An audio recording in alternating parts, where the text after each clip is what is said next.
श्री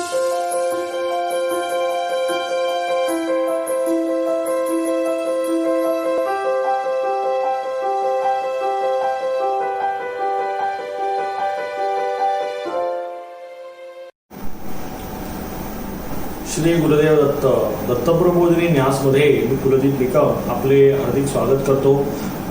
नामस्मरण पारायण परिसंवाद भाग 2 मध्ये आपल्या सगळ्यांचं हार्दिक स्वागत आहे. याआधी आपण भाग 1 ची जी लिंक आहे नवरात्री भक्तिसार परिसंवाद प्रश्नोत्तर परिसंवाद भाग 1 त्याची जी लिंक आहे त्या संदर्भात जर कोणाला काही प्रश्न असतील तर इथे मी आय बटनमध्ये ती लिंक दिलेली आहे. तर कृपया करून तुम्ही त्याची नोंद घ्यावी.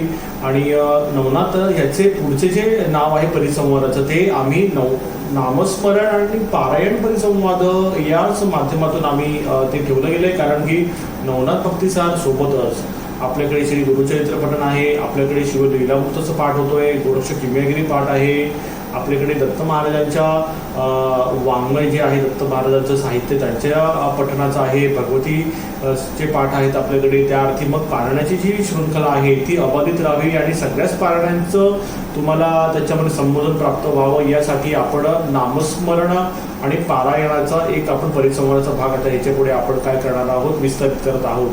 त्यासाठी हा भाग क्रमांक 2 आहे. ठीक आहे.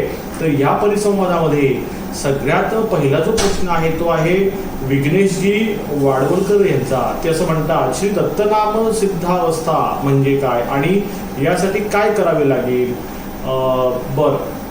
ह्याच्यामध्ये श्री दत्तनाम सिद्धावस्था म्हणजे काय याचं मी तुम्हाला सगळ्यात पहिले मी याचं व्यवस्थित तुम्हाला विशेष सांगतो की श्री दत्तनाम सिद्धावस्थेत श्री दत्तचे नाम आहे हे दत्तनाम तुमच्या भ्रुकुटी मध्यावरती स्थिर होणं खूप महत्त्वाचं आहे. भ्रुकुटी मध्य म्हणजे 2 डोळ्यांच्या मध्ये जे आपलं कपाळ आहे त्या याच्यावरती ते स्थिर होणं फार महत्त्वाचं आहे.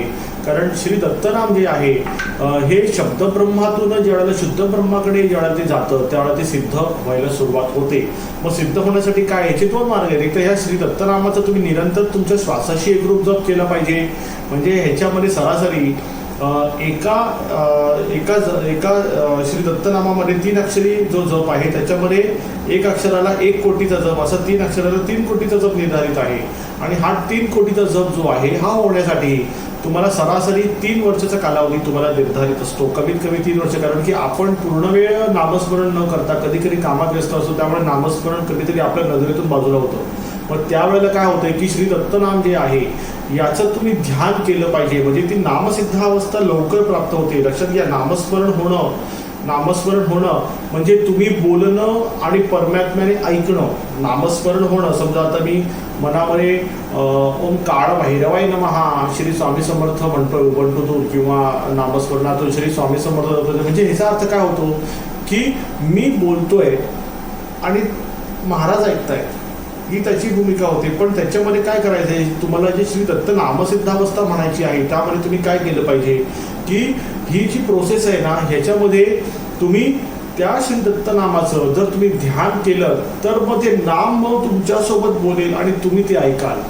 त्याच वेळेला काय होतंय की हे जे सद्गुरू शिष्याचा जो परिसंवाद आहे तोच श्री गुरुचरित्र आहे, तोच नवनाथ भक्तिसार आहे, तोच शिवलीलामृत आहे.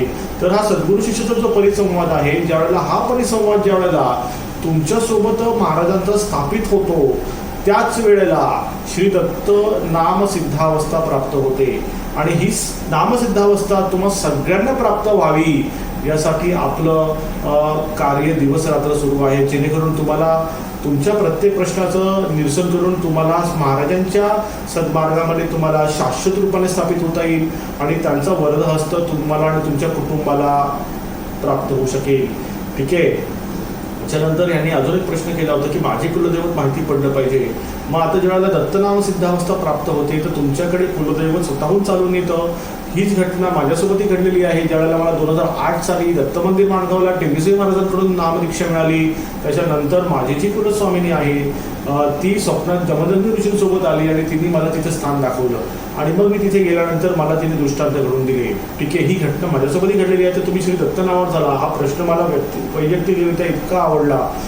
मी नेहमीच लोकांना म्हणतो की मला काहीतरी कडक प्रश्न करा आणि हा माझ्यासाठी खरंच एक खूप सुंदर प्रश्न आहे. माझ्यासाठी आत्तापर्यंत मी खूप हजारो प्रश्न बघितले पण हा प्रश्न माझ्यासाठी खूप महत्त्व आहे. सगळ्यात पहिलं महत्त्व माझा हा प्रश्न आहे जो आहे श्री दत्त नामसिद्धावस्था म्हणजे काय. हेच तर मूळ तत्व आहे, ह्याच्या पलीकडे काहीच नाही आहे. ठीक आहे.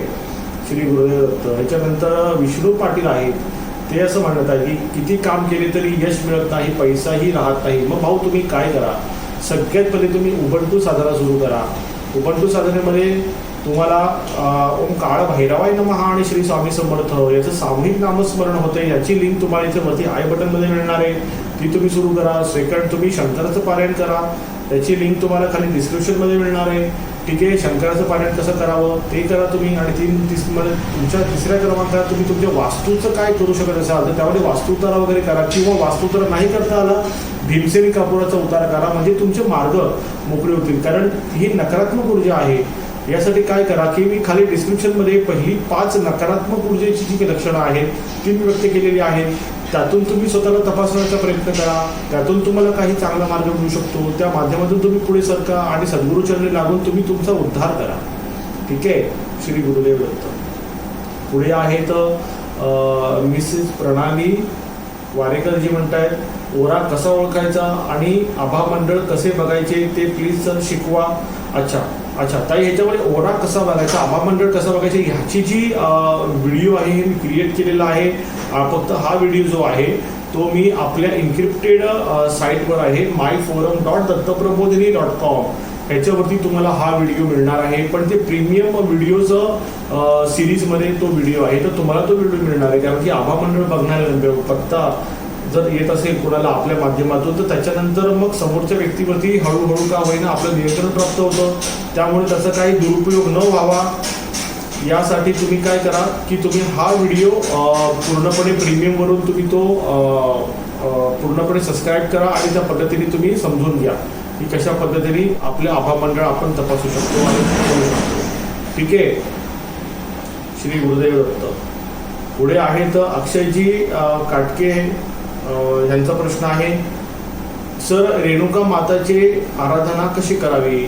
आता रेणुका मातेची आराधना तुम्हाला करायचं आहे तर ह्याच्यामध्ये तुमच्याकडे रेणुका मातेची आराधना होण्यासाठी तुम्ही रेणुका मातेची आराधना होण्याच्या आधी तुम्हाला सांगतो तुम्ही दत्तनामावरती तुम्ही चाला. कारण काय होतं की मातेने सुद्धा भगवान परशुरामांना सुद्धा हाच उपदेश दिलेला आहे की तुम्ही सगळ्यात म्हणजे परशुरामांना म्हणाले, मातेने सांगितलं की तुम्ही दत्त महाराजांच्या नामस्मरणात राहा, महाराजांकडून दीक्षा घ्या, त्याच माध्यमातून तुम्ही तुमचं जे काही पुढचं जे आध्यात्मिक अनुसंधान साधा. तर मला असं तुम्हाला सांगायचं की रेणुका माता हे कालिकेचं रूप आहे. ठीक आहे. तर तुम्ही काय करायला हवं की तुम्ही सगळ्यात पहिले सद्गुरू अनुग्रहात राहा. कारण की आईचं वैराग्य कडक आहे आणि आत्मज्ञानातून तुम्हाला खूपच त्यातून प्रचिती येणार आहे. पण त्याआधी तुम्ही त्याच्या पद्धतीने चौकी बांधा. नाथांच्या शब्दांमध्ये चौकी बांधणंच म्हणजे काय करणं की आपलं शरीर बांधून घेणं नाथांच्या अनुसंधानातून आणि दत्तनामात तुम्ही प्रवाहित व्हायला पाहिजे. त्याच्यानंतरच मग तुम्ही आईच्या सानिध्यामध्ये तुम्ही योग्य पद्धतीने स्वतःला तुम्ही काय सेवेमध्ये बसवू शकता. ठीक आहे. श्री गुरुदेव दत्त. याच्यानंतर होम सोल्युशन्स आहे, ते म्हणतात दादा माझ्याकडून काही चूक झाली आहे, मला भविष्य दिसतंय सगळं वाईट आणि जे दिसतंय तसेच होतंय, हे काय करावं. आता ऐका, सगळ्यात पहिले मी तुम्हाला सांगतो की ज्यावेळेला सद्गुरू मार्गात तुम्ही लागता त्यावेळेला तुमचा जो योगक्षेम आहे तो तुम्ही महाराजांच्या चरणी सुपूर्त करायचा आहे. मी पदोपदी मी लाईव्ह सेशनमध्ये सांगितलेलं आहे आणि तुम्हालाही माहिती आहे विषय की महाराजांना तुमच्याकडून काय पाहिजे. सगळ्यात पहिले तुमच्याकडून जी काही चूक झालेली असेल, भूतकाळ असेल, ठीक आहे, तो भूतकाळ तिथे मागे राहू दे. याच्या पुढचं जीवन तुम्ही तुमचं नव्याने सुरू करा. ज्यावेळेला कुठलीही मुंगी भिंतीवर चढते, ती भिंतीवर चढून खाली पडते, परत ती भिंतीवर चढते, तर ती तिची हिंमत हारत नाही. त्या पद्धतीने तुम्ही सुद्धा हिंमत हारलेली पाहिजे. आणि तुमचा योगक्षेम जो आहे, प्रारब्ध कर्म आहे, सद्गुरूचरणी जेव्हा तुम्ही सोडता त्यावेळेला अशा गोष्टी घडायला बंद होतात. ठीक आहे. मग त्यासाठी तुम्ही काय करायला पाहिजे, आत्मसमर्पण सद्गुरूचरणी केलं पाहिजे, दुसरं चारित्र्य तुम्ही जपलं पाहिजे, तिसरं तुम्ही दास्यभक्ती केली पाहिजे. या 3 गोष्टी महाराजांच्या चरणी जर तुम्ही समर्पित करता त्यावेळेला तुमच्यासोबत अशा घटना घडायच्या बंद होतात. त्यासाठी तुम्ही काय करा, त्यामध्ये तुम्ही नामस्मरण सुरू करा, तुम्ही पारायण सुरू करा आणि आपले उतारे उपाय तोडगे चालू करा, जेणेकरून तुम्हाला त्या खड्ड्यातून बाहेर यायला तुम्हाला एक संधी मिळू शकते. ओके. श्री गुरुदेव दत्त. त्याच्यानंतर पुढे आहे मिसेस सुनीताजी माळी यांचा, ते असं म्हणतात की मी स्वामी समर्थ सेविकरी फ्रॉम लोणावळा, माझे एका कंपनीमध्ये पैसे अडकले आहेत, 6 वर्ष झाले, ते मिळण्यासाठी मला काळभैरव सेवा करू का आणि कशी करू? ऐका, लोणावळ्याला तुम्ही आहात, ठीक आहे, लोणावळ्याला आता तुम्ही लोणावळ्यावरून जर तुम्ही पिंपरी चिंचवडला गेला तर तिथे तुम्हाला काळभैरव मंदिर मिळणार आहे. तिकडे जाऊन देवाकडे तुम्ही जाऊन नारळ पण ठेवायचा आहे. आणि बाहेर अडकलेले जे पैसे आहेत तर त्यासाठी मी काय करेन की प्रतिनिधींकडे उपाय आहे. बाहेर अडकलेल्या पैशाचा जो उपाय तो तुम्ही करा, तुमचे अडकलेले पैसे तुम्हाला मिळतील. ठीक आहे, त्या व्यक्तीचं नाव घालून तुम्हाला तो उपाय करायचा असतो, तो उपाय तुम्हाला प्रतिनिधींकडून मिळणार. ठीक आहे, आणि त्यांचा नंबर मी खाली कमेंट सेक्शनमध्ये पिन करतो, म्हणजे तुम्हाला तिथे जाऊन त्यांच्या नंबरवर कॉल करून तुम्हाला तुमची जी काय आहे रिक्वायरमेंट ती तुम्ही पूर्ण करा. त्याच्यानंतर पुढची जी कमेंट आहे, मिस्टर रामचंद्रजी लखाणे हे म्हणतात, श्री गुरुदेव दत्त, श्री गुरुदेव दत्त लव यू, खूप आवडले. असो, आपली चर्चा व महाराजांबद्दलचे प्रेम भक्ती आस्था पाहून आनंद वाटला. आपण चर्चा करताना सगुण व निर्गुण भक्तीबाबत माहिती देत होता, त्याबाबत मला खूप काही बोलावे वाटते, कारण माझा याबाबत गाणगापूर येथील काही अनुभव आहे व तो भक्ती मार्गात खूप उपयोगाचा होईल. असो, सेवक RD लखाणी, कैलासनगर. अच्छा, लखानीजी, मला आनंद आहे, आपल्यावरती सद्गुरू भक्तांचे आणि महाराजांचे स्वामी भक्तांचं खूप प्रेम आहे आपल्यावरती. तसंच आमचंही तुमच्यावरती अतिशय अतूट प्रेम आहे. आणि त्यासाठीच आपल्याकडे जे काही सद्गुरू मार्ग, दत्तभक्ती, स्वामी भक्ती मार्ग, जे काही सगुण निर्गुणाचं जे काही लोकांना गरजेचं अनुसंधान आहे ते आपण त्यांना पुरवतो, जेणेकरून त्यांची कुठे भक्ती मार्गाची परिभाषा अडकू नये आणि त्यांच्या कुटुंबाला न्याय देऊन त्यांना महाराजांच्या सानिध्यामध्ये शाश्वत रूपाने स्थापित होता येईल. त्यासाठी गाणगापुरालाही मी आहे. आपल्याकडे संस्थेमध्ये दत्तप्रबोधिनीच्या आजीवन सभासदाचा एक क्रायटेरिया आहे. त्याच्यामध्ये आजीवन सभासदांसोबत आपलं बैठक असते. त्याच्यामध्ये जे अति दुर्लभ प्रश्नोत्तरे, म्हणजे जे मी सर्वसामान्य व्हिडिओजमध्ये घेत नाही, जे मी लाईव्ह सेशन्समध्ये घेत नाही, जे मी कुठे बोलत नाही, त्या संदर्भात त्या विषयावरती मी आजीवन सभासदांसोबत असतो. आणि दर 3 महिन्याने मी गाणगापूरला आहे. ठीक आहे, आजीवन सभासदांसाठी. ठीक आहे, आणि आजीवन सभासद होण्यामागचं कारणच हे असतं की तुम्हाला प्रत्यक्ष दत्त महाराजांकडून तुम्हाला अनुग्रह प्राप्त व्हावा, त्यासाठी तुमच्याकडून ती तयारी करून घेणं हे कार्य आजीवन सभासदांसाठी असतं माझ्याकडे, जेणेकरून तुम्हाला महाराजांच्या प्रोटोकॉलमध्ये बसवल्यानंतर महाराजांची जी काही जी तुमच्या प्रती म्हणजे सद्भावना आहे ती तुमच्यापर्यंत पोहोचावी आणि तुमच्यातल्या आणि दत्त महाराजांमधलं, स्वामी महाराजांमधलं अंतर कमी व्हावं, हा त्याचा मागचा सगळ्यात पहिला मोठा उद्दिष्टाचा भाग आहे. आणि तो पूर्ण व्हावा यासाठी आपण आजीवन सभासदांच्या माध्यमातूनच आपण दत्तप्रबोधिनीचं आपण पूर्ण जो फाउंडेशनाचा जो विषय आहे आणि दत्तप्रबोधिनीचं मूळ कार्य आहे त्याच्यावरती आपण चालतो. तर या संदर्भात जर तुम्हाला काही अजून जर काही माहिती हवी असेल तर तुम्ही प्रतिनिधींना कॉन्टॅक्ट करा. प्रतिनिधी तुम्हाला या संपूर्ण आजीवन सभासदत्व आहे, याच्यामध्ये आपल्याकडे नवनाथी भस्मसंस्कार आहे, जपसिद्धी आणि बैठक आहे, यातूनच सुरुवात होते.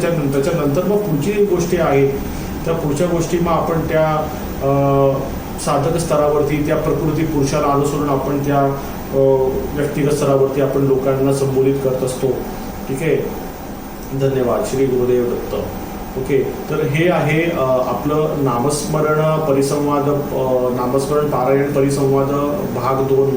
जर तुम्हाला हे परिसंवाद जर तुम्हाला आवडले असतील तर कृपया करून तुम्ही आपला हा व्हिडिओ लाईक करा आणि तुम्ही आपलं चॅनलही सबस्क्राईब करा. आणि जर तुमच्या मनात जर काही प्रश्न आहेत, तुम्हाला जर कुठे काही अडचण आहे, विघ्न येत असतील कुठल्याही प्रापंचिक अर्थात परमार्थिक मार्गात, तर तुम्ही कमेंट सेक्शनमध्ये टाका, तुमचा प्रश्न मांडा. तिथे तुम्हाला आम्ही उत्कृष्ट प्रश्नाला अनुसरून प्रत्येकाच्या जीवनाला बहुपयोगी प्रश्न आहे ते उचलून आम्ही तुम्हाला त्याचं शंका निरसन करू. ठीक आहे, यासाठी तुम्ही कृपया करून कटिबद्ध राहा. श्री गुरुदेव दत्त. धन्यवाद.